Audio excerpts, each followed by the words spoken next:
5-spice Shanghai beef short ribs served with hoisin barbecue sauce. Smoky baby back ribs with lemon brown sugar barbecue sauce. You'll nail this recipe the first time you try it.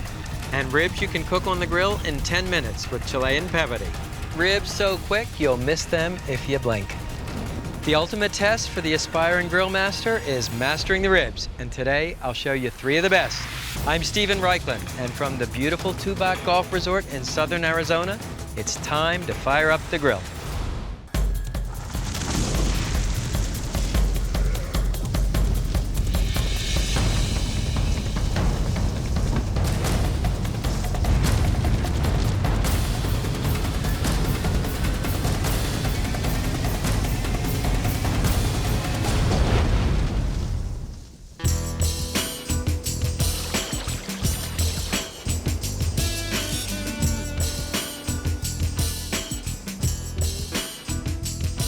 Travel the world's barbecue trail and you'll find ribs on every continent. For many people, ribs are the ultimate barbecue.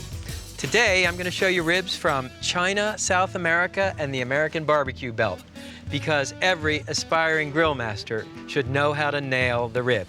I created the first-timer's rib for the person who has never before cooked ribs and wants an absolutely fail-proof recipe. And it's got everything that a rib should have. That is, it's got a rub, it's got a mop sauce, which helps keep the ribs moist during cooking, and it's got a barbecue sauce, all made from scratch. The rib of choice is the baby back rib, and it's cut from right next to the backbone, high on the hog, as it were. And I start with baby back ribs because they're more tender and better marbled than spare ribs. And the first step on the baby back rib is actually to remove the membrane on the inside of the rib. And this membrane, the technical name is the pleura. What you want to do is use a sharp instrument and loosen the membrane, and then grab it with a paper towel. It's a little bit slippery, and pull the membrane off the ribs. It impedes the absorption of the spice and smoke flavors. So just remove this membrane and you'll wind up with something that looks like this. Now the next step in making a great rib is to prepare the rub. And we make all our rubs from scratch. This is what I call a 4-4 rub, or Reichlen's rub. It starts with equal parts salt, black pepper, paprika, and brown sugar. And that's really the only barbecue rub you need to know how to make. Now, to add a little more flavor, a little more complexity, onion powder, powdered mustard, and celery seed. And I recommend mixing the rub with your fingers.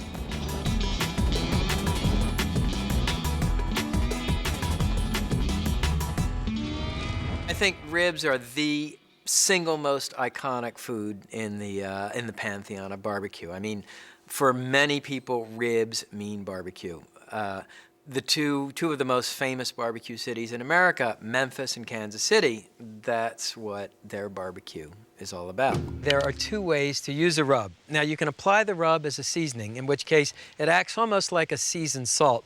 Cook the ribs right away. But what I prefer to do is apply the rub and let the ribs marinate with these spices for 2 to 4 hours. And you can see when you do this, the rub actually cures the meat. And of course, when you marinate the ribs, do so in the refrigerator. So while the ribs are marinating, let me show you how to light the fire and set up the grill. You'll notice I'm using a charcoal grill for these ribs. Now, I'm a big propane enthusiast. I own lots of gas grills, but the truth is, if you want to imbue ribs with that authentic smoke flavor, you must cook on charcoal. Charcoal in question here is natural lump charcoal, and I'm using a device called a chimney starter to light the charcoal. The charcoal goes in the compartment at the top, crumpled newspaper at the bottom, and you simply light the newspaper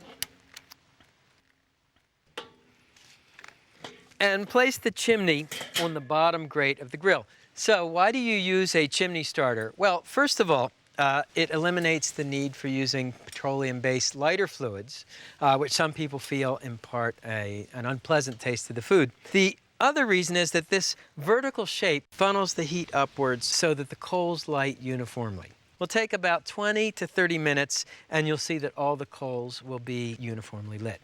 So while the charcoal is lighting, let me show you how to soak the wood chips for smoking.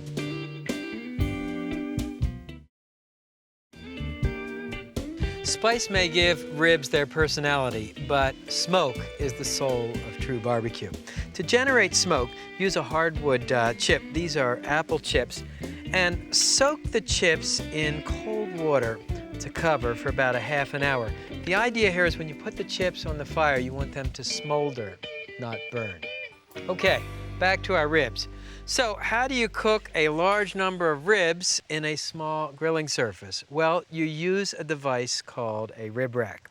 And the rib rack enables you to cook the ribs in an upright vertical position, fat side or spine side up.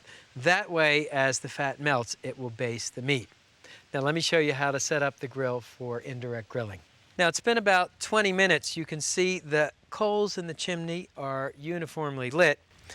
Each basket will hold half the coals, and this helps define your indirect grilling setup. The chimney will be hot, so be sure and wear heat-proof gloves. You may have wondered what this gizmo is for on the chimney starter. It's actually to help you pour the coals. So we'll pour a few coals in one side and a few coals on the other side. And when you put the chimney down, remember it's hot, so never put it down on a deck. Now the last step here is to place a drip pan in the center between the mounds of coals. Drip pan will catch the dripping fat from the ribs and also, again, help you define your indirect grilling space. Put on the grill grate. Place the ribs in the rack in the center. And this is called indirect grilling because the fire is on either side of the ribs, not directly below it. And add a handful of wood chips to each mound of coals.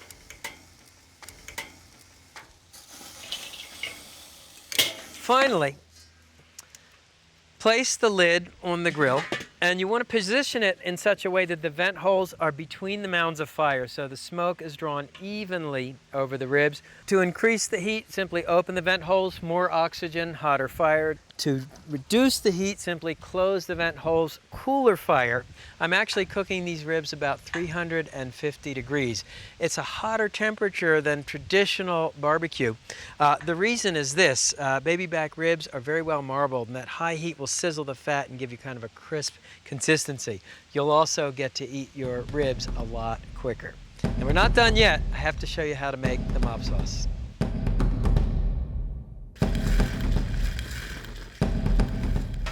The mop sauce is one of the best kept secrets of professional pit masters, and it differs from a barbecue sauce in that it is neither sweet nor thick. This one contains salted butter, apple cider, and a little of your favorite bourbon. Simply bring these ingredients to a boil, and the reason it's called a mop sauce is that you apply it to the ribs with this, a barbecue mop.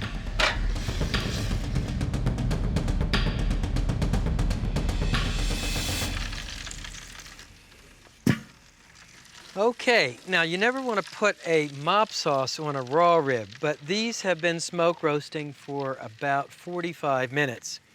And simply dip the mop in the mop sauce, mop it, and the mop sauce serves three purposes. First of all, it helps keep the meat moist. Second of all, it adds an extra layer of butter, bourbon, and apple cider flavor. And finally, it gives you something really cool looking to do while your ribs cook.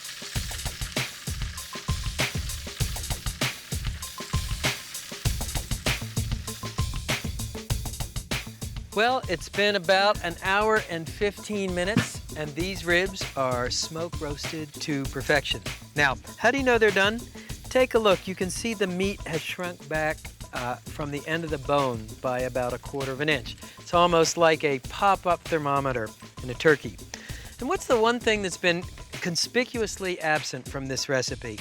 Barbecue sauce. Because I believe the ribs should be smoke roasted and tasty enough that they don't need barbecue sauce. If you want to apply the sauce, put it on at the end. What you can do is just sort of lift the rib out of the rack and place it directly over the fire and brush the sauce on right on at the end. It's almost like a lacquering process. This is a lemon brown sugar barbecue sauce, and you'll find the recipe on our website. So just brush the rib with sauce.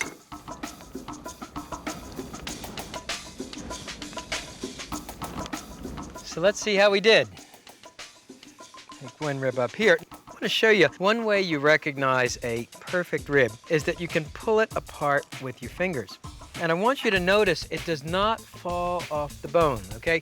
Fall off the bone tender is a fallacy in the world of rib making. Ribs that fall off the bone have been boiled, and that is heresy in my barbecue religion.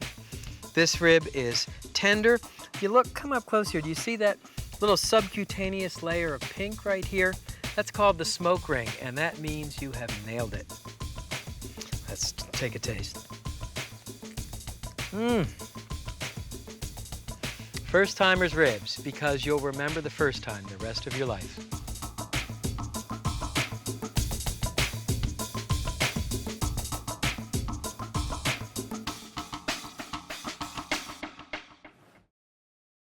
One of my favorite dishes growing up was Chinese-style barbecued spare ribs. And every Sunday night, my dad would go pick up Chinese carryout, and we would always attack the ribs. The 5-spice short ribs are inspired by the original Chinese recipe.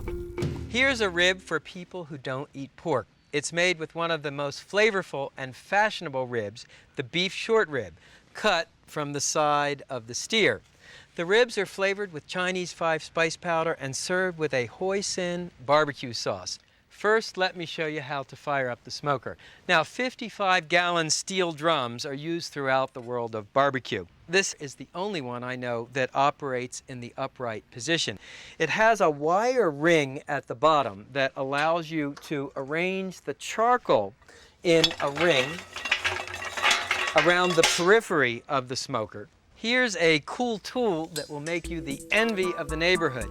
It's an industrial strength blowtorch, and you use it for lighting the charcoal.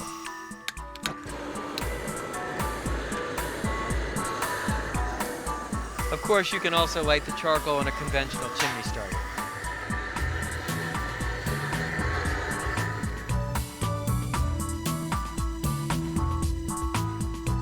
First step is to score the meaty part of the ribs. And you do that simply by drawing the knife along the top in a crisscross pattern, as you see here. And what scoring does is it fosters the absorption of the spice flavor and also tenderizes the meat. And now the rub. The rub starts with Chinese 5-spice powder, which is a mixture of star anise, fennel, cloves, cinnamon, and white pepper. To this add salt, granulated sugar, and white pepper. I like to mix the rub with my fingers to break up any lumps in the spices. Now, sprinkle the rub on the top of each rib and rub it into the meat.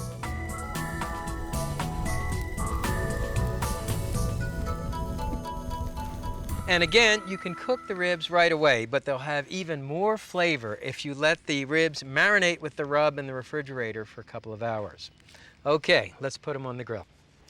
So you can see the charcoal is lit, and it's the charcoal that provides the heat, but it's the wood chunks that provide the smoke flavor. These are chunks of cherry wood, and I've soaked them in water for about an hour so that they smolder and smoke rather than catch fire. Okay, and the last step Position the grate in the top of the smoker. Then simply arrange the short ribs on the grate over the drip pan. And when you arrange the ribs on the grate, place them in the center, away from the heat. You don't want to smoke directly over the fire. On goes the lid. And the way you control the heat is simply by putting one of these little metal caps in one of the 3 holes that are drilled in the bottom of the smoker. Remember the old principle, more oxygen, hotter fire, less oxygen, cooler fire. That's how you control the heat. We want to cook these ribs at about 250 degrees for about 2.5 hours.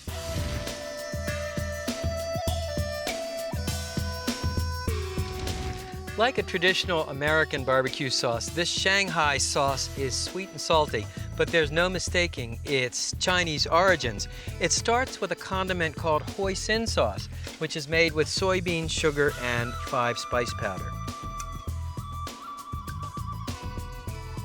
And hoisin sauce is available at any major supermarket. Next add, and here's what you can do, liquid ingredients. This is rice wine or sherry, and soy sauce, and rice vinegar. And you can put them in the bowl with the hoisin sauce. Next, add sugar and a little ketchup. And that triumvirate of Chinese seasonings, ginger, scallion, and garlic. And the sauce gets a quick sizzle on a burner. Just simmer it for about 10 minutes.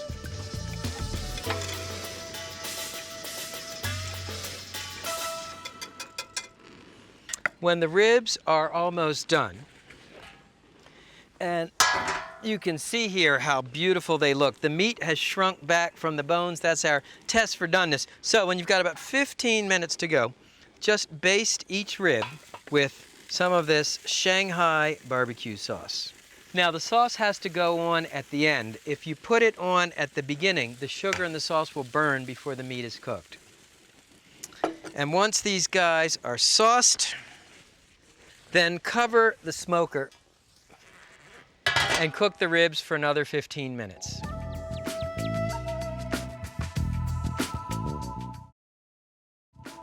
So here are the finished 5-spice ribs, and I'll just put a little more Shanghai barbecue sauce over each one. They smell absolutely outrageous. And to finish the ribs, just sprinkle with a little finely chopped scallion green. And let me see how we did here.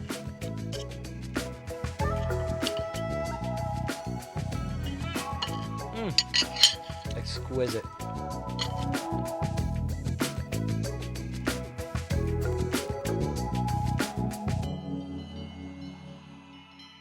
The country-style rib is actually a funny-shaped pork chop, and it has the advantage of being the one rib that you can cook quickly using the direct method and get great results. Many ribs take a couple of hours to cook. Some take half a day. Well, what if I told you there was a rib you could cook from start to finish in 15 minutes when you come home from work on a busy weeknight? Well, there is, and it's called the country-style rib, and I'm going to show you how they prepare it down in Chile. But before I get to the rib, let's talk about the grill. Now, 70% of you most likely own gas grills, and just as a reminder, a couple of safety points when lighting a gas grill. First of all, always start with the grill lid open. Second, turn the burner on and then click the ignition. And third, very important, hold your hand over the grill for a few seconds to make sure the burner is actually lit. I'm going to close the lid here, preheat the grill to screaming hot. We're going to direct grill these country-style ribs. So first, the condiment. Down here in Tubac, Arizona, where we're taping the show, this would be called a salsa. Chileans call it pebre, and it begins with 1 finely chopped sweet onion. Then we'll add finely diced green bell pepper. chopped fresh cilantro, chopped fresh tomato, finely chopped jalapeno chili, and finely chopped garlic. Give the ingredients a toss to mix, and then add the flavorings: red wine vinegar, extra virgin olive oil,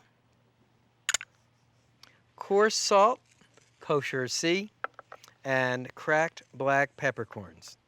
Simply mix these ingredients together. And that's all there is to making the pevre.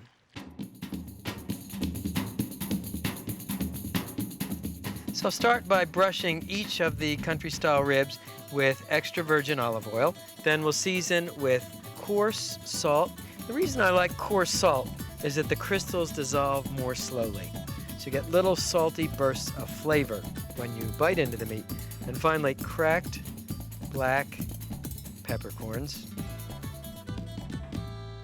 Okay, let's get ready for grilling. So the grill is what I call screaming hot. How do we know we use the Mississippi test? 1 Mississippi, 2 Mississippi, ouch, that is a hot grill. Remember, keep it clean using our monster grill brush, and keep it lubricated. Time to put on the chops. And we'll start laying the chops on the grill slightly on the diagonal so that we can create a crosshatch of grill marks. So here's how you grill these country-style ribs. It's about 2 minutes in one direction. Then we'll give each country-style rib a quarter turn to lay on that crosshatch of grill marks.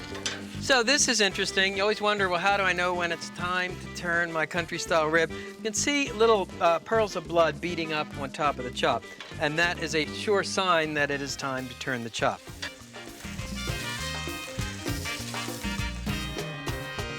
So to test for doneness, there are 2 methods. I like the poke test. We want these guys to be medium, pretty firm with just a little yield to it. Of course, if you want to be scientific about it, you can use an instant read meat thermometer, but don't insert it this way through the country-style rib. Insert it through the end. Temperature you're looking for about 160 degrees. So once the country-style ribs are done, we'll just pull the ribs off.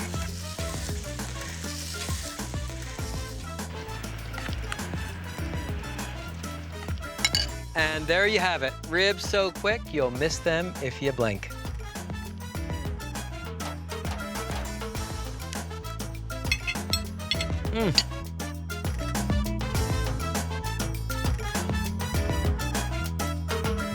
So wherever you live, whatever you grill on, there's a rib to make you look like a pro.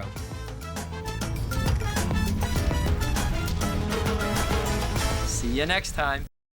Ribs are one of the most popular foods in the world, not just in North America. And as you travel Planet Barbecue, you'll find beef ribs in Argentina.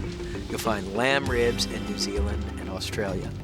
You'll find what I call dinosaur bones that are giant beef ribs down in Texas. Baby back ribs, true baby backs, which weigh less than a pound, come from Denmark. Ribs are truly eaten all over the world.